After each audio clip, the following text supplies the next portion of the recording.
Welcome to the National STEM Championship 2025, where teenagers have to solve some of the trickiest science, tech, engineering, and math problems. My name is Sonia Chiu, and today marks the start of the Battle of the Semifinals, where 16 teams will be split into 4 groups. And here's how they stack up. The 4 teams in Semifinal 1 are NUS High School of Math and Science, School of Science and Technology, Yusof Ishak Secondary School, Zhonghua Secondary School. Taking on Semifinal 2 are Methodist Girls School, River Valley High School, St. Joseph's Institution, Temasek Junior College. Only one school from each semi-final will move on to the grand final. And by the end of today's episode, we will find out who the first 2 contenders are for this year's title. For semi-final 1, let's head to a university in the east side of Singapore. The Singapore University of Technology and Design is the world's first design AI university. Its mission is to produce the next generation of design innovators who can help build smarter and more sustainable solutions. The teams got to see how the fabrication lab helps students convert their ideas to tangible products. The fabrication lab wasn't just set up, it was built into SUTD's DNA from day one. So when we first started in 2009, we asked ourselves, how do we inspire or teach students to become innovators to solve real-world problems? We needed a space where ideas could be built, tested, and brought to life. So that is the fabrication lab. Branching off from their flagship Design AI Fab Lab allows students to explore their Design AI objectives. So here we will prototype things, new ways of doing things, new services, and all of this will be research-grounded, evidence-based, will then influence in time to come what we do in the rest of the university. So what problem did SUTD set the teams? It might be one that delivery riders are interested in. In this challenge, teams have to help a delivery drone find the shortest route to 5 different locations. This is based on the traveling salesman problem, a famous challenge in computer science and mathematics. Teams will first learn about the brute force approach and how to use Excel to identify the shortest route. Teams will then code the drone to fly the route, making sure that the drone takes off, visits each location in the correct order, moves only forward and along the vertical axis. In the final task, teams research to see how the traveling salesman problem can be solved with N locations, where N is large. They have 8 minutes to present one advanced method to the judges and 5 minutes to answer the judges' questions. 50% of their marks go to the coding and execution of the drone, 15% goes to teamwork, 25% for the content, clarity and flow of their research and presentation. And the final 10% goes into how well they handle Q&A. So how's everybody doing so far? Excited about the challenge? Okay. There are several aspects. So first of all is the math part. So we want them to relate this problem to optimization, and then there are many ways to solve an optimization problem. So of course the most intuitive way is by brute force, which is listing out all cases. So that's what we want them to do first. But then this is a very tedious way of approaching. So that's why we propose to use the Excel spreadsheet to sort of program the brute force method. And then lastly is the block programming for the drone. So there is also an introduction to the programming thinking. So with this, that starts the challenge. We'll start 60 minutes and the stand starts now. We're counting F as 1, right? F is 1, yes. We expected the Excel part, but drone coding, working with those drones, none of us expected that. We had to improvise, adapt, overcome. Because we were together, because we knew each other so well, we could comfort each other, we could push each other, and eventually, we got it. Okay. The drone is not perfect executing the program, so they also spend a lot of time adjusting the drone after that. Potato chip, potato chip. Oh my day. It's not. My day. No, it's on the line. I know Danny bro. 1, 2, 3, 5. We have to say that we did not expect to use Microsoft Excel to solve something that typically requires coding, so that was quite interesting. So in order to save some time for the challenge, we actually divided the roles based on each other's strengths.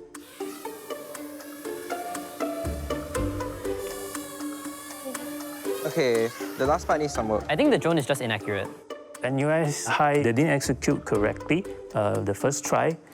Based on the few tries, they adjust accordingly. And then, yeah, they know what they're doing, so they make the adjustments. So within 6 tries, they get it right. Did you get it? Huh? Nice. D5. We found the earlier parts of the Excel quite difficult as we did not manage to keep up with the instructor at the start. But we used some of the time given to us to prepare, to finish up the Excel, and I think it worked out in the end. A7. I think that's good. Come back. No, come back. It was a challenge trying to get the drone to connect, and it's also very frustrating when it goes out of alignment. Let's go.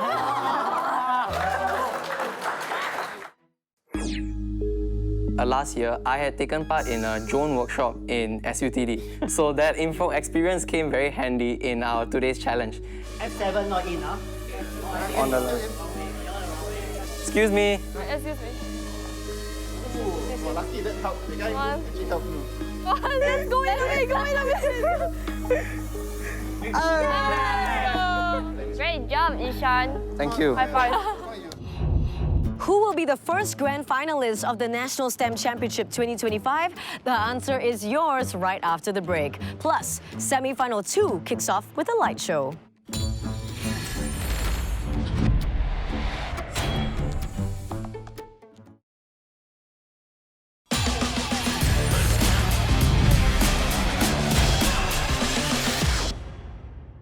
Mr. B6004. Hello, everybody. My name is Mr. Yeast, and today we are going to give 100,000 vaccines to 5 unspecified cities across the world. They were very engaging during their presentation. They also made use of each of their team members' expertise to work on different parts of the problem, and they presented well during the presentation to summarize what they went through. If I were a judge, I think I'll give ourselves a 70 out of 100. Ho, ho, ho, ho. It's that time of the year again. Yay, it's Christmas! Wait a minute. Where's my magical navigator? Without it, I cannot send my presents in time. I need to find the shortest possible route so that I can send them in time. Don't worry, Santa. I am Miss Brute, and with a method named after me called the brute force method, we can calculate the optimal distance for you to take easily. I feel that all the judges were quite impressed by how they were able to come up with a skit to present the problem of finding the shortest path for the 5 stations. Ants in real life don't have GPS or maps, but they have to find the shortest path to food. When scout ants find food, they lay a trail of pheromones when returning to the nest. Ants have the ability to use familiar surroundings and the direction of the sun to generally return to their nest in a straight line. Other ants will follow this scent, causing the shortest path to get reinforced faster. Zhonghua Secondary School, we can see that they are working well together as a team. They managed to prepare well and present what they had to during the presentation, and they also answered well during the Q&A session. Do you come across other optimization methods? We found out about BFS and DFS, depth first solution, where it will go as far as possible in a certain route, then come back. And BFS will spread out like a ripple, and when the ripple hits something, the first thing that we hit is the shortest path. We first started with a sample route, which is 1, 2, 3, 4, 5. Afterwards, we found the distance between every location in that order. Sorry if I'm a bit sleepy. I need a bit of coffee.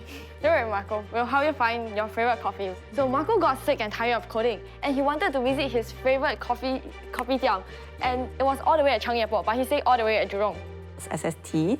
They tried to research for alternative method besides the brute force method. And of course, there's no right or wrong answer. But how well they understood the alternative method and how they presented it was what we were looking out for. You've chosen a heuristic as compared to exact solutions, right? What would be the typical, complexity of a heuristic like this LK heuristic as compared to, brute force methods or any other kind of exact solution methods? I think you're familiar with the big O notation. So for LK heuristic, it's O(n) squared log n, and compared to other methods such as like the crystal physics, it's like n cubed, and then brute force will be n factorial. So we chose this method because it was much more efficient. Judge yourself, how many marks? 100!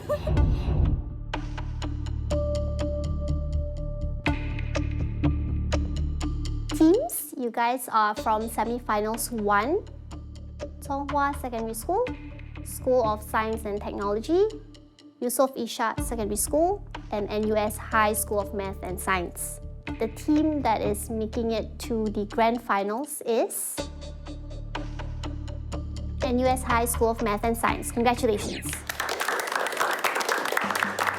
We're very glad that we got into the grand finals because we worked very hard for this, and it's great that we lived up to our own expectations. Congratulations to our first grand finalist. Now, which school will be next to join them? Our second semi-final will have these 4 contenders: Methodist Girls' School, River Valley High School, St. Joseph's Institution, and Temasek Junior College. Which team will see the lights at the end of the tunnel at the Quantum Innovation Center? Good morning, everyone. A very warm welcome to all of you to A-Star. So let me just explain a little bit about what quantum science is, because in the competition, you will be using laser. The schools then got to delve deeper into the mysteries of quantum physics. The students this morning went through 4 different labs. One of the labs were dedicated to quantum sensing and metrology. Our colleagues is trying to harvest to make our sensors to have much better sensitivity. The teams also visited the Quantum Photonics Components Lab, which develops technologies that enable secure communications and ultra-sensitive detection. Our colleagues is trying to make use of light and use the smarter surfaces and those devices to program the light and to make light as a tool to code and decode. At the Quantum Materials and Devices Lab, students were also introduced to how electronic devices are measured. So we deal with very, very tiny devices where we try to harvest these quantum effects. We can use them as a technological advancement in terms of computations. Finally, the teams were brought to see the clean room where devices are manufactured in a virtually dust-free environment. The particular reason behind that sort of cleanliness that we require in those rooms is that these dust particles will affect how those devices are made. And if that dust will hit the device or land on the device, it will destroy it and we won't be able to use it in our processes. With a better idea of what quantum technology could do, it was time to start their semi-final challenge. There will be 2 challenges today. Right, and the theme for both challenges will be centered on light. Each challenge gives teams 45 minutes to complete the tasks. They will then have 5 minutes to present their methods and results to the judges, followed by a 5-minute question and answer session. In Challenge 1, teams have 3 tasks. 1. Using materials such as paper, measuring tape, and a diffraction grating plastic film, design a method to capture the spectra of light emitted by 3 hidden bulbs. Clear photos with well-separated colors get higher marks. 2. Correctly identify the fluorescent bulb, the 2700 Kelvin LED bulb, and the 6500 Kelvin LED bulb. 3. Identify sources of error and explain how to mitigate them. Your 45 minutes starts now. Which tasks are you the most confident in? I think 1 person is enough for that second task. It was stressful. We all have like different opinions on how we did. Just write down Red, green, Red, yellow, blue. No, like. Okay. next Second one. I don't see blue. I don't see a lot of blue. Wait. Okay. See, you see the difference between these? Okay, wait, can... Now. Yeah. Right.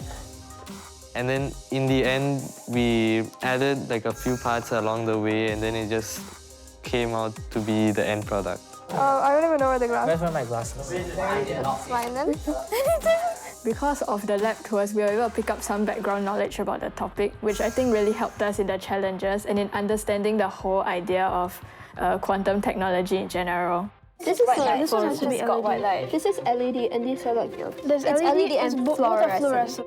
We were confused whether we should like put the film directly or we need to like cover up with the back paper, then like put it over. That part was quite difficult. After we got the color band, it was quite easy to measure the wavelength of the light and like calculate it because the booklet provides us with sufficient information to like get the wavelength. We have to upload up to 5 photos. But that's towards the end, not yet. All of us were really nervous, so for our parts, we really stuttered a lot. Perhaps it was because of this nervousness, we might have messed up some of the portions. Wait, roll it up. I'm just gonna read the instructions. See, in the first part, it was chaotic. None of us knew what we were doing. The first one, how you assign these values to the color band? No, what did you do? No, oh, okay. What is it equal This to? one and this one. Okay. Where's the other one? I got the photos for both. 10 minutes more, 10 minutes more. No, this is... Yeah, that's the third one. Yeah, correct. This is the center one.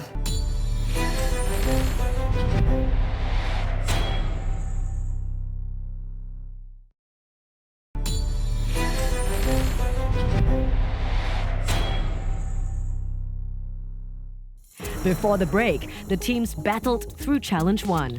Now it's time to step up to Challenge 2. In Challenge 2, teams have 4 tasks. Task 1, explain what happens when waves of light interfere with a thin wire. Task 2, using materials such as metal bars, a laser pointer, cardboard and measuring tape, design an experiment to measure the thickness of A, a thin wire, and B, a cat whisker. Task 3, estimate the error in each measurement. Is it falling too much? You know, wait, listen, let me just blue tack it first. No, there's no time. Just go get the yellow. Wait, this Actually, no, it looks smaller. Oh, I almost got it. 0.4. And your cancer shut out. Shit, almost got it. Wait. Personally, I'm just not a very optimistic person. I'll give us like the basic 25%. In the second part, I figured out I'm not so good with lasers because the issue was we had the glasses right. And with my glasses, I couldn't put on the protective goggles. Green. Aha. Dark. I can't see Shlok. So what I decided to do was I decided to write on the board. I wrote on the board, I made a quite neat chart of what we were going to say. It was chaotic but good in that time. And you? Yes. It worked. A bit move. Yeah, but the problem is we're not holding it steady. Okay, maybe we flip around the projection screen so I have a flat surface. Wait, shine it on the paper. Wait, can I borrow something? So when you shine the laser at the wire, then it's supposed to like scatter the light, and then you have like dots that you see, and it's like a line kind of sort of forming, and then we have to measure the line in the middle. We tried to do that for a while, like I think a good 25 minutes, and we didn't see any lines. Yeah, the curve, the semicircle thing, right? Is it? Yeah. Is it what? Yes, the kind of semicircle. The thingy here just now. Yeah. Eventually we got something, so that's what we used for our calculations. Like finally we managed to do it, so. We were tasked to put a numerical value on the wavelength produced. We passed the light through the fiber, which is made of 2 different materials, which have different refraction indexes. So the light refracts like that into the wave figure in the chip, and then it passes through the cavity. The cavity is seen here, which has different periods. The period length can be changed. So the light refracts off the period and continues into the wave figure. River Valley, they also had a very good setup for a nice and solid measurement. I think we kind of mentally prepare ourselves even before the semi-finals that if we don't get in, it's okay because we can call ourselves semi-finalists. Oh no, I dropped my light bulb. I am the magical river fairy. Now, which one of these 3 light bulbs did you drop? I dropped number 3. Actually, what type of light bulb was your light bulb? Fluorescent. Have you heard like one story where like I think there's this like wood chopper guy and then like he drops his axe into the river and then there's like this river fairy who comes up and is like, which one of these axes is yours? And then she shows his wooden axe, a silver axe and then a gold axe. And then the guy, like at least the version I was told is that the guy is like, oh, the wooden one, that's mine. And she praises him for his honesty and gives him all the axes. So that was our inspiration because we saw that the challenge included like, oh, there's two LEDs and then there's one fluorescent bulb, right? So essentially the same storyline. I think personally, we don't have any expectations. Hey Ryan, I recently bought some fluorescent and LED light bulbs, but they all got mixed up. Do you think you could help me identify which one is a fluorescent bulb? Oh, sure. Oh, it looks like you bought 3 light bulbs. First, let's observe them. The arrangement of the bulbs is as such, A to C, A being on the left. So we can see that A emits orange light, and when we put the diffraction plastic in it, red and green light is seen, but the bands of light are not very clearly separated. We are grateful to have the opportunity to present at this stage, and we tried our best during the presentation. Because light is a wave, when it passes through the slits, it will split into different waves. The crests and troughs of these different waves can either coincide with one another, like this, or they can cancel each other out, like this. Temasek Junior College, I think they did very well with Challenge 2. They had a good understanding of what was going on, they could understand why this interference came, and they had a nice setup that let them measure the thickness of this hair reasonably well with good accuracy. Wait, is that Superman? I'm a big fan. Can you tell me all about your power? One of my powers I think you might be very interested in is my laser vision. Oh, yeah.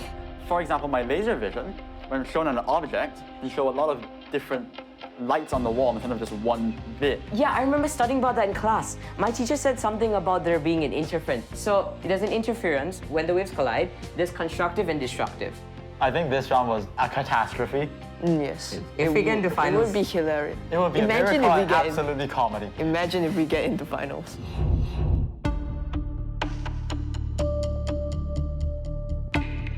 Teams, you guys are from Semifinals 2, Temasek Junior College, River Valley High School, Methodist Girls' School, as well as St. Joseph Institution. The team that is making it to the grand finals is St. Joseph Institution. Congratulations. We're absolutely thrilled to be in grand finals. Truly an accomplishment for SJ, the first time to enter into the grand finals in 10 years. Our game plan for the finals is to just wing it. Congratulations to the second grand finalist. Next week, we have 2 more semifinals, and the challenges are as different as can be. One is about autonomous vehicles, and the other is about the skin. Well, join me to find out how teams are about to tackle them. Meantime, I'm Sonia Chu, and thank you so much for joining us on the National STEM Championship 2025. See ya!